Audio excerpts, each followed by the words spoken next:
So welcome, Evan, to the Metalarium Pages. It's a great pleasure to talk with you about Death and Dripping, this new album, Blackened Cerebral Riffs, and more things related to the metal world. We're starting, I think, with a common question. What are you decide to release each album with a different 2 years, 1 year of difference the first time, now 2 years of difference since the beginning to now. So what are you motivated to create this kind of music with Death of Dripping? Yeah, it's a good question. I started getting more into, real death metal. I found Cryptopsy, obviously, and let's see, a couple other bands, maybe Gorgasm, Cerebral Effusion. Those were the types of bands that kind of inspired me to start it. I remember listening to Idolatry of the Unethical, Cerebral Effusion's 2014 album. And I started kind of figuring out some of the shit they were doing on the guitars with like the inverted power chords that sounded really heavy. And just their whirlwind of riffing. I started by just kind of copying that and mashing that together with a more old school Cryptopsy vibe. And then, it kind of grew from there. Okay. Well, I remember that I discovered your band last year. Last year with first with the single tracks that were sent input for this new album, Blackened. But when I hear the first two albums, as you said, is for me it's more brutal than metal stuff, but not like Cryptopsy, not like this kind of stuff, or like Gorgasm. You told me. For me, it's like the Wicked Innocent and some part Demilich in other parts. And the other parts, I remember Abandon. I never, but this is the first time that I see this one is regurgitation, this kind of visceral aspect. So, what in which part do you mix this technical stuff with the New York brutal death metal stuff, like the regurgitation?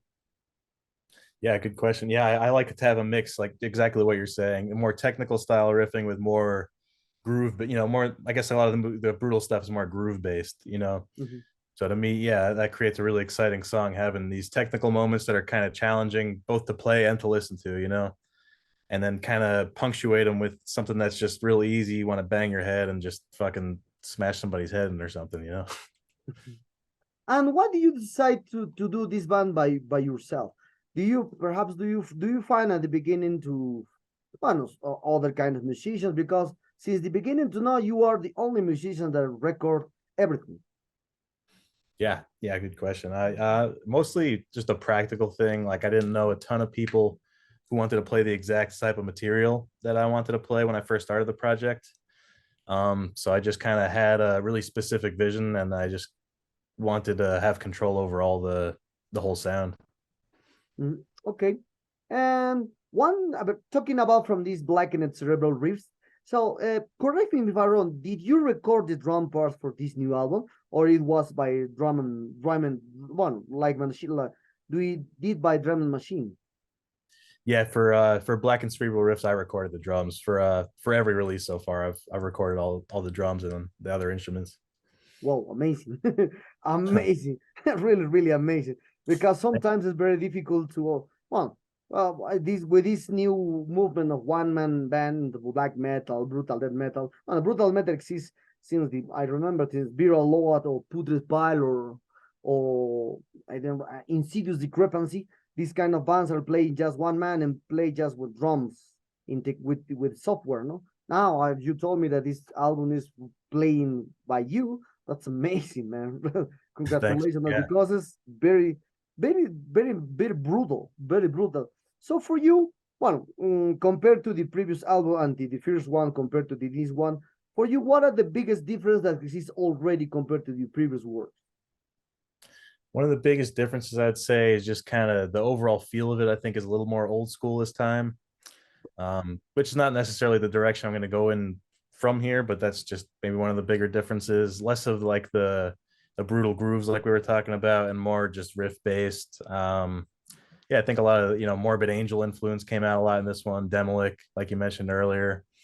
So I'd say that's probably the biggest difference. I also switched guitars for this one, so I'm playing on a baritone and B flat standard on this one. So it sounds a little, helps bring out the slow riffs a little bit, in my opinion. Okay, one detail that I saw in a lot of comments is that the Jason Barnett did the cover art for this new album. I'm curious in the colors that he used for this blackened cerebral riffs. Remember me the first album from the other band from North America, Mole. So perhaps why do you decide to choose this artist to create this cover art? I've been a fan of Jason Barnett's art for a while, so I kind of always wanted to work with him at some point, and I thought this might be the perfect album for him to draw something for. And that's kind of funny. You made that comparison. A lot of people have been pointing that out. And I noticed it right away because I don't know which one he had painted rather first, but I had him paint that back in like 2021. So it's been done for a while. But then when I saw the mall one come out, I was like, he must have done those around the same time, you know. But I think they both look sick, and they both do look unique if you really look at them. It's just the color palette's kind of the same. Okay. And what is your opinion about them? For me, this is kind of brutal death metal stuff, more like technical brutal death metal, technical. Well, a lot of the styles are according to a lot of critics or a lot of the reviewers. So for you, how do you define the music into the songs of the Blackened Cerebral Rips? For me, I don't know. I just kind of consider all my stuff to be death metal at the end of the day, and there's brutal aspects, there's technical aspects, there's kind of all that baked into it. Each record kind of has a different emphasis on different aspects so far. The first one was more brutal, the second one's more technical. This one I think is maybe a little more on the catchy side, if anything. A little less of each of those elements and more just emphasis on the riffs. So yeah, I don't know. All those labels, I guess, are somewhat fitting, but to me, it's all just death metal. Okay. Okay, and well, the first two albums are releasing, I think, by yourself. The first two albums releasing by yourself. Now you are entered one of the medium labels that is with Kunal from Transcending Obscurity Records. So how was the transition to do everything by yourself, and now you are doing with this medium label like Transcending Obscurity Records? Is it? It's been nice. It's been I suck at promoting myself, so it's been nice to have somebody to help do that aspect of things. And I paid to press the first couple records on CD, so it's nice to have all that done for me. All the much better quality merch than I could have gotten on my own. So it's definitely really cool to have somebody running all that. I'm really appreciative towards Kunal. He had actually he contacted me right when I was getting ready to release this album by myself. I was just going to put it out on my own, and like the week that I was going to put it out, he hit me up and expressed interest. So I thought let's put it off. Then it's worth the wait to work with him, I think.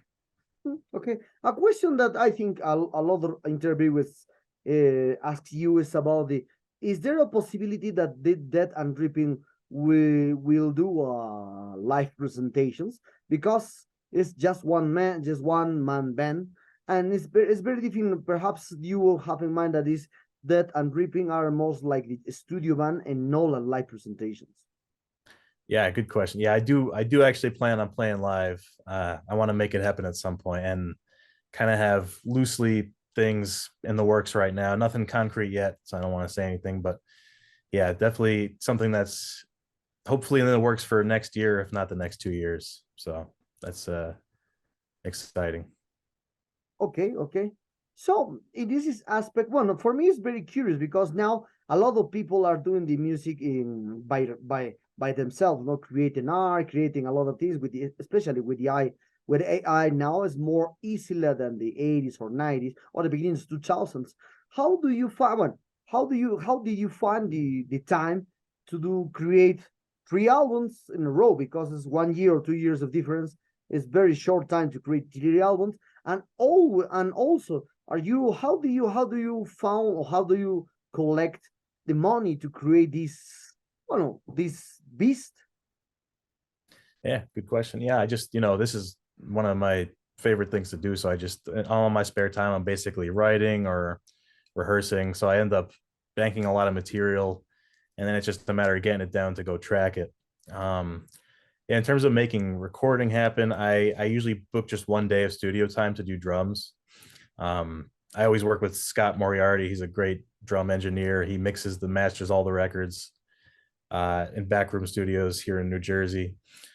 So yeah, I just rent that one studio day, and then I track everything else just here on my own at home, guitar, bass, and vocals.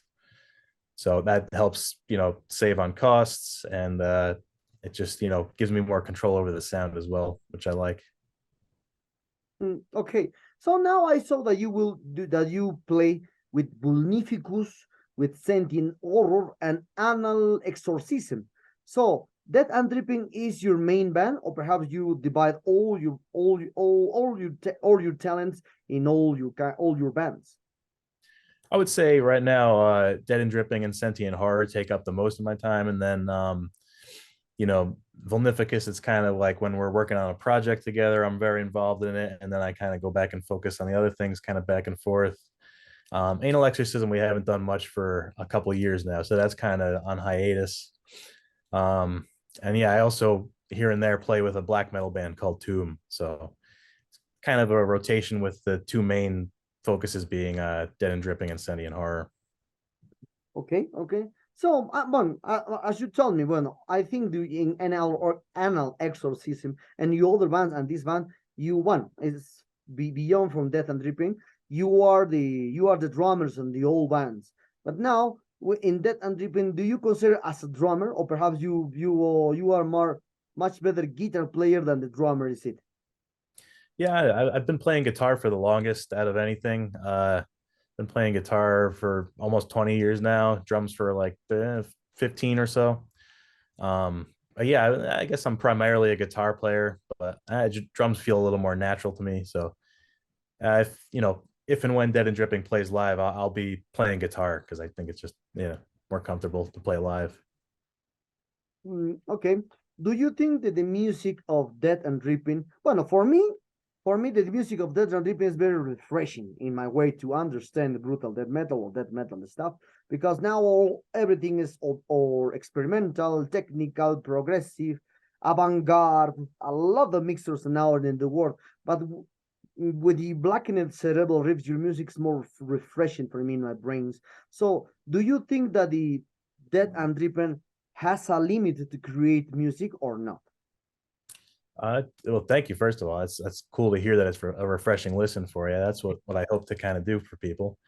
Um, I'm sorry. Can you repeat the question one more time? So, do you think that the music created by you into the Death and Dripping has a limit or not? Okay. I don't know. I want to make sure it always feels like death metal. I want to make sure it's always kind of rooted in the same thing, but at the same time, a lot of people say you can't be too creative within death metal, but I don't think that's true. I think you can place ideas that on their own might not sound like a death metal riff or something like that. It depends on the context of the song more so. So yeah, I think you know, I think it's good to stay within some kind of limits of just, staying within the genre if you're going for that sound. But yeah, I don't think there's too many limitations on what you can really do as long as you make it.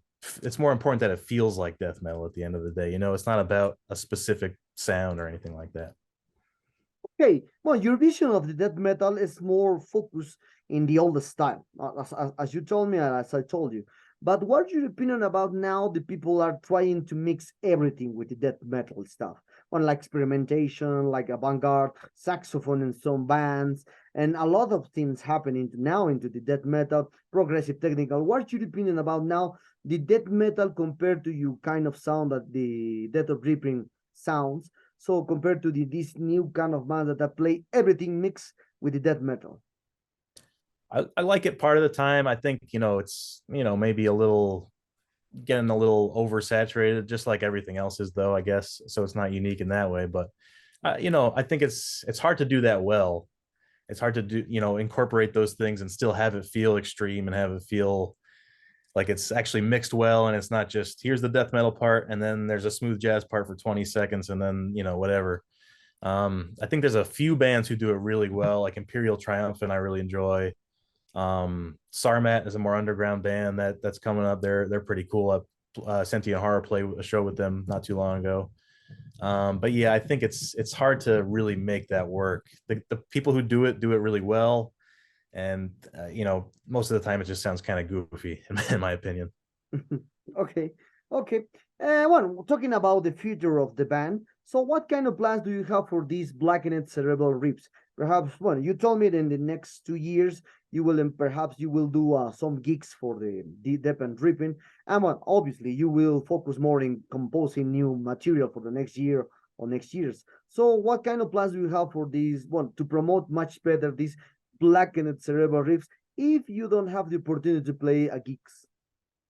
Yeah, I am hoping to be able to play these songs live. But either way, yeah, I'm gonna, definitely focus a lot more on trying to get, the social media stuff out there, videos, making I have some graphic design skills, so I'm kind of gonna just, sit down and put some advertising kind of stuff together and hope that helps a little bit. I don't know. I have a hard time sticking with social media because it just feels dumb to me, but it does seem to help. So it's kind of worth it at the end of the day. And just having transcending obscurity support is helpful as well.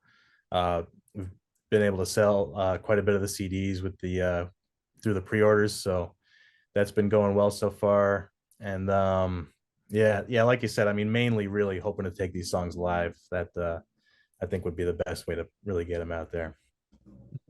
Well, for me, well, now you want for me, one of the most tours that I want to see is you mentioned the Imperial Triathlon. If you will play, if you will embark in a first tour to promote these blackened cerebral risks this year, next year, which band will be into this for you? Wants to also one which band wants to be in this first tour with Death and Dripping? For me, if you play with Artificial Brain, will be awesome. Oh man, it'd be an honor to share the stage with those guys. Yeah, I think a couple bands, even locally, that I could think of are Reeking Aura from New York, Datus from New York, who has a lot of the same members actually. Those guys are all really sick and have their own weird, unique, brutal, technical, whatever kind of style. I think those would be two good fits off the top of my head. Okay, okay. Now, well, now talking about, as I said in the first question, talking about other aspects into the, well, now into the music industry in general. As you can see now, now the people are using more this AI, this AI software to create music, arts. As you can see now on YouTube, a lot of musicians, but a lot of people trying to mix dead people like Freddie Mercury singing Guns N' Roses songs or etc. Or the Doors frontman singing on songs from Metallica, etc., etc. And this kind of stuff. A lot of things happen into the YouTube area, so it's very crazy. So and also the people are trying to create the well, the art by themselves, with the software, etc. So, what is your opinion about the AI are more present into the into the music, into the entertainment in general? And do you think will we use in the future this software because you are alone with the death and dripping, and perhaps it's most easy to create just the guitar and all parts created by the AI in the future? It'd definitely be easier, that's for sure. But Yeah. I don't think I'd do it myself. But I don't know. I think we're probably, I'm sure we're gonna see it blow up like it is now. It's gonna keep blowing up for a while, and then it'll kind of just become part of what's normal. Kind of like anything does, like when CGI in movies first got, now everything's CGI, you know what I mean? So I think we're gonna see a lot more of it in different art forms like that, just like it is in metal, both in cover artwork and like in the music itself, like you mentioned. Yeah, I think it's kind of corny at the end of the day. It can be cool if it's used as a tool. I've seen some cool AI generated videos. This guy, Wizard Head, I think is his name. He made a couple videos from Meshuggah. He's done some cool stuff. But I think most of the time, people who are just kind of entering prompts and spitting stuff out, it's kind of lame. But if if you utilize it, manipulate it, and use it for your own purpose, then I think it can be just, another tool like anything else, like digital art or anything. Okay. Well, now talking about now in general from the entertainment. Well, 3 weeks, yeah, 2 weeks from now, 3 weeks from now, I read an article that said that the free will, the human are losing the free will because the algorithm into the digital platforms, into the YouTube area, etc. So now, already now, for the new generation, especially not for me because I'm from the 80s, but now the new generation prefers to hear the music, well, with the digital platforms or the recommendations or the algorithms in all platforms. So with this aspect said, so do you think that the human are losing the free will to choose whatever they want? Meanwhile, the algorithms select everything for them.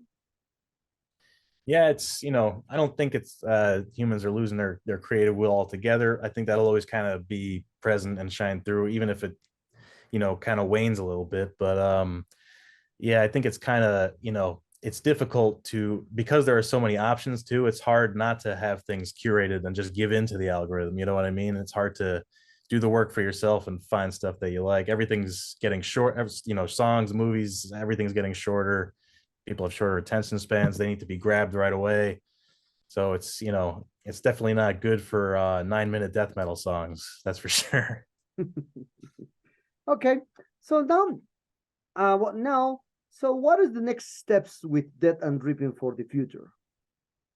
So then I'm actually in the process of recording the next album right now. I have drums and rhythm guitars down so far, hoping to get that all wrapped up by the end of the year, so I can start, planning on releasing that next year or the year after, hopefully 2024.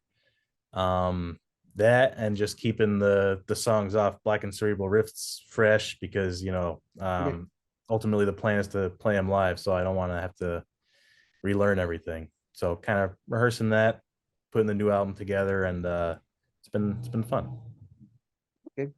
Well, Evan, the sad times arrive at this interview. I hope you enjoyed this one like me. On this album is very, very awesome. We did a review on our web in our web. Or I think the score is 9.8 over 10, so it's amazing score. So for us, congratulations on this album. I bought my pre-order. So I did my pre-order a few months ago. So I hope arrives soon. So perhaps do you want to add something to your new Latin American fans and Metalero followers?